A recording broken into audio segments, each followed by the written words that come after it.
Please subscribe my channel and like. Episode 1 निराली इन Jindal industry. निराली का आज इंटरव्यू का दिन था। यह इंटरव्यू निराली के लिए बहुत ज़रूरी था क्योंकि अगर उसकी जॉब नहीं लगी तो उसको उसके चाचा द्वारा बताए गए लड़के से शादी करनी पड़ेगी, जो वह बिल्कुल नहीं चाहती थी। वह अपनी ही सोच में थी। तभी उसका फ़ोन बजता है। वह देखती है कि उसको उसकी सबसे अच्छी सहेली वर्षा फ़ोन कर रही है। वह जल्दी से फ़ोन उठाती है और कहती है, वर्षा यार कहाँ है तू? अभी तक नहीं आई। तुझे पता है ना, मैं इस इंटरव्यू के लिए लेट नहीं होना चाहती। तू तो सब जानती है कि यह जॉब मेरे लिए कितनी ज़रूरी है। तभी वर्षा कुछ परेशान से कहती है, हे सॉरी यार निराली, मेरी स्कूटी अचानक से ख़राब हो गई है। अब तो तुझे टैक्सी लेकर वहाँ जाना पड़ेगा। ये सुनकर निराली परेशान हो जाती है और थोड़ा नाराज़ होते हुए कहते हैं, यार वर्षा तेरी स्कूटी भी क्या मेरी शादी करवाना चाहती है जो एकदम टाइम से ख़राब हुई है? इतना कहकर निराली फ़ोन डिस्कनेक्ट कर देती है। निराली आसपास कोई टैक्सी देखने लगती है, लेकिन उसको वहाँ दूर दूर तक कोई टैक्सी दिखाई नहीं देती है। वहीं दूसरी तरफ सक्षम जिंदल द बिजनेस टाइकून आज विदेश से वापस इंडिया लौट रहा था। सक्षम जैसे ही प्राइवेट जेट से नीचे उतरता है तो उसको देखकर सभी लोग जो उसकी खातिरदारी में आए थे कुछ समय के लिए फ्रीज हो जाते हैं। उसकी लंबी हाइट, तीखे फीचर और उसके चेहरे पर एक कोल्ड लुक उसको एक परफेक्ट मैन बना रहे थे, लेकिन वो देखने में काफ़ी खतरनाक नज़र आ रहा था। उसके चेहरे पर किसी प्रकार से कोई एक्सप्रेशन नहीं थे और उसको देखकर कोई ये नहीं बता सकता था कि उसके दिमाग में इस वक्त क्या चल रहा है। सक्षम ने नीचे उतरते ही कहा, कपिल मेरे ऑफिस जाने का इंतजाम हुआ कि नहीं? कपिल, जो कि सक्षम का बॉडीगार्ड और ड्राइवर दोनों था, वह जल्दी से हरकत में आता है और कहता है, जी बॉस, हो गया। तभी सक्षम की नज़र उन लोगों की तरफ पड़ती है जो उसकी खातिरदारी में आते। वह उनकी तरफ देखते हुए कोल्ड एक्सप्रेशन के साथ कहता है, लगता है कंपनी में काम खत्म हो गया है, तभी आप लोग यहाँ टाइम पास करने आए हैं। वह सब लोग एक पल में ही अपने ख्यालों से बाहर आते हैं। उनमें से एक बोलता है, सर आपकी माँ और आपकी दादाजी ने हमें यहाँ पर आपको स्वागत करने के लिए भेजा है। आपने जिंदल इंडस्ट्रीज को और भी बहुत देशों में फैलाया है और उसको एक अलग मुकाम पर पहुँचाया है। हम सब तो बस आपको बधाई देना चाहते हैं। तभी उनमें से एक एम्प्लॉय फूलों का गुलदस्ता उसकी तरफ लेकर बढ़ता है, लेकिन उसी वक्त सक्षम का फ़ोन बजता है और वह उनको कोई भी जवाब दिए बिना आगे की तरफ बढ़ जाता है। वहाँ खड़े सभी लोगों की सांस में सांस आती है। वहीं फ़ोन पर सक्षम की माँ, बेटा तुम कब घर आओगे? माँ मैं डिनर आपके साथ करूँगा, तब मुझे अभी कंपनी में कुछ काम है, सक्षम ने कहा और फ़ोन काट दिया। यह सुनकर सक्षम की माँ गायत्री जिंदल मन ही मन कहती है, इस लड़की का कुछ नहीं हो सकता। सक्षम अपनी मर्सिडीज में बैठते हुए कपिल से कहता है, जल्दी चलो। वहीं दूसरी तरफ निराली को भी टैक्सी मिल जाती है और वह जिंदल इंडस्ट्रीज पहुंच जाती है, पर गेट पर ही उसको गार्ड रोक लेता है और कहता है, आपको क्या काम है मैडम? इस पर निराली कहती है, मेरा आज इंटरव्यू है। इस बात पर गार्ड उसको अंदर जाने देता है। अंदर ही अंदर निराली बहुत घबरा रही थी। वह जैसे ही वहाँ पहुँचती है सब लोग उसको घूर कर देखने लगते हैं। सिंपल लेकिन किसी परी से कम नहीं थी। निराली उसकी ब्यूटी ही ऐसी ही थी कि किसी को भी दीवाना बनाने के लिए काफ़ी थी। वह जाकर अपने लिए एक सीट ढूंढकर उस पर बैठ जाती है। तभी वह देखती है कि सब लोग उसको घूर घूर कर देख रहे हैं। रेड कलर की टॉप और ब्लू कलर की जीन्स में वह किसी कयामत से कम नहीं लग रही थी। उसके बाल पॉनीटेल में बंधे थे जो उसके लुक्स को और भी निखार रहे थे। तभी वहाँ पर पियोन आता है और कहता है, निराली कौन है? निराली तुरंत हरकत में आती है और खड़ी होते हुए कहती है, जी मैं। पियोन उसको एक अजीब सा लुक देते हुए कहता है, आप अंदर जा सकते हैं। निराली जल्दी से उठकर अंदर आती है और देखती है वहाँ 5 लोग उसके सामने की सीट पर बैठे हुए हैं।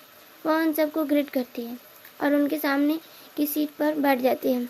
वहाँ पर बैठे लोगों में से एक लेडी जिसका नाम मीना शाह था, वो वैशाली से सवाल जवाब करना शुरू कर देती है। वैशाली के लिए उनके सवालों का जवाब देना इतना भी कठिन नहीं था। वो बचपन से ही काफ़ी ब्रिलियंट स्टूडेंट रही थी। उसने एक एक करके उसके सभी सवालों के जवाब दिए। उनमें से एक जो कि इंजीनियर डिपार्टमेंट का मालिक था, उसने निराली के डॉक्यूमेंट देखते हुए कहता है, मिस निराली, हालांकि आपने अपनी पढ़ाई किसी नामी जगह से नहीं की है, पर आपको देखकर लगता है कि आप में काबिलियत बहुत है। यह सुनकर निराली अंदर ही अंदर खुश हो जाती है। मीना शाह उससे कहते हैं कि आपको रिजल्ट कल तक बता दिया जाएगा, अब आप जा सकते हैं। निराली वहाँ से बाहर निकलती है और उसके चेहरे पर एक अलग सी मुस्कान होती है और वहाँ से सीधा घर के लिए निकलती है।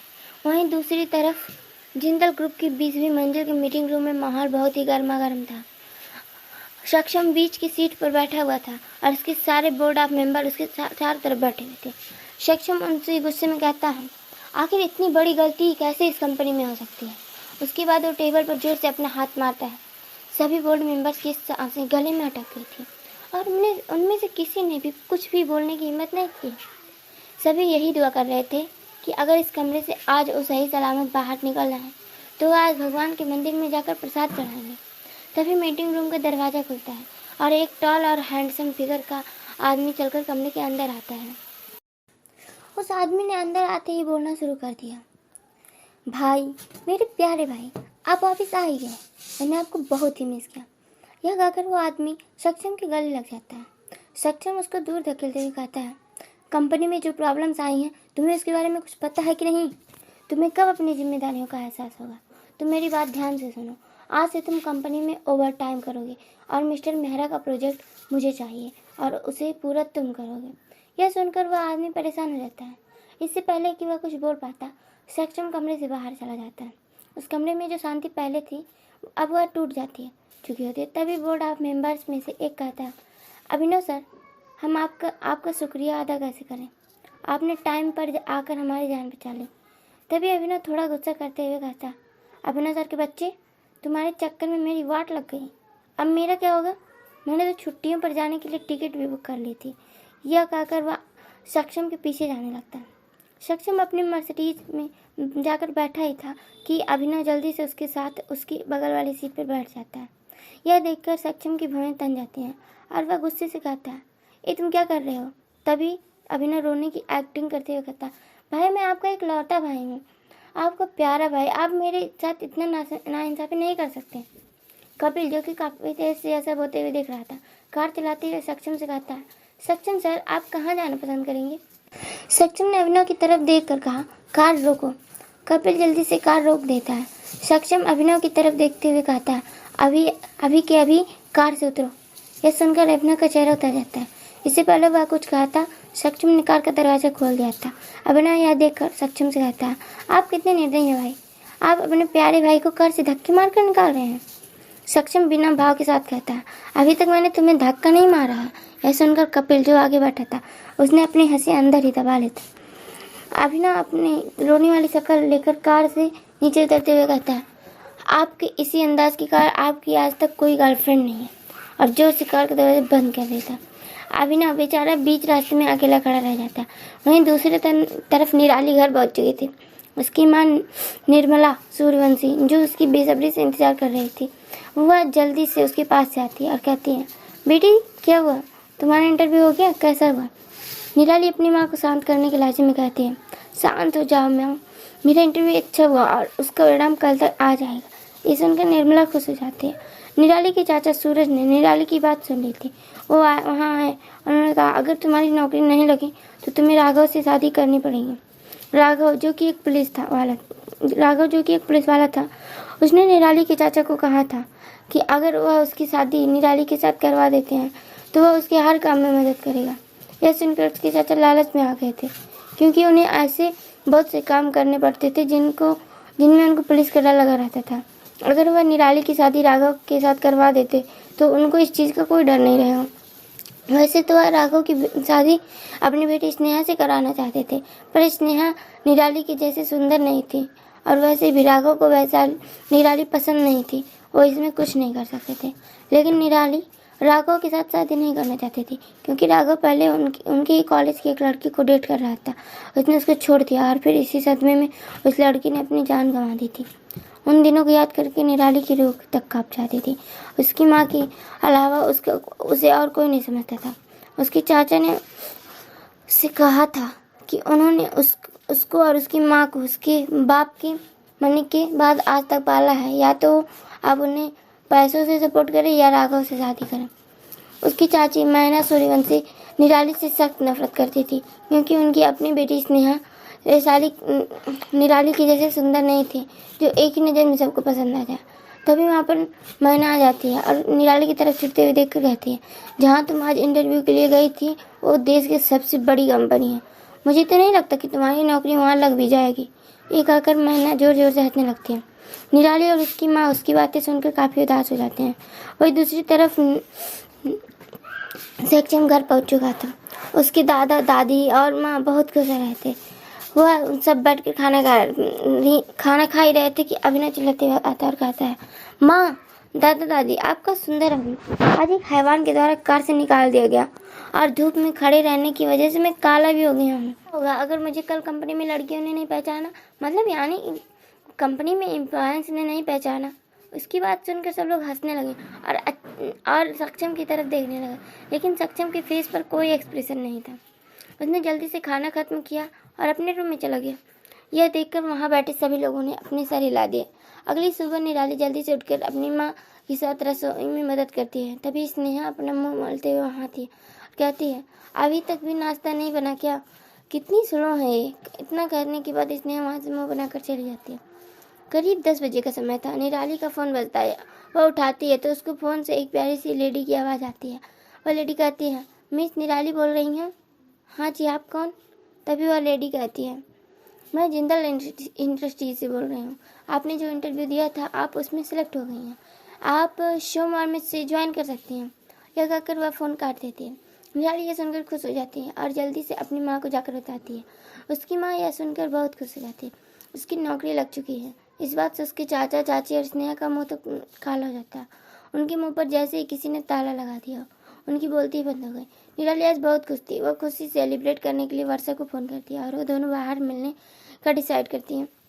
निराली की माँ मंदिर जाकर भगवान का शुक्रिया अदा करती है और निराली और वर्षा दोनों खुशी सेलिब्रेट करने निकल जाते हैं। वर्षा की स्कूटी पर बैठे हुए वह दोनों अपनी ही धुन